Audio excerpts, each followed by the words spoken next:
Okay, so finally finished working out and cardio. So kaya ako nagka-cardio after na slow walk or running. Hindi ako nag-running. Para sa joints, tsaka nag-burn siya ng fat.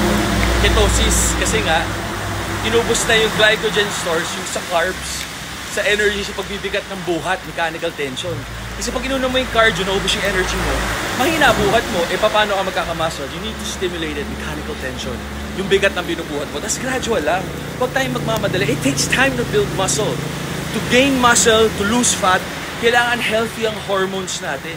Ano ibig sabihin na healthy ang hormones natin? Ibig sabihin healthy tayo, hindi tayo diabetic, nagka-function ng mahusay yung mga hormones natin. Kung lalaki, testosterone, kung babae, estrogen. Kasi kung hindi, wala, mag-blow tayo, mag-problema yung liver natin, yung kidney natin. Hindi pwede yung mga supplements, kailangan ayusin natin yung katawan natin.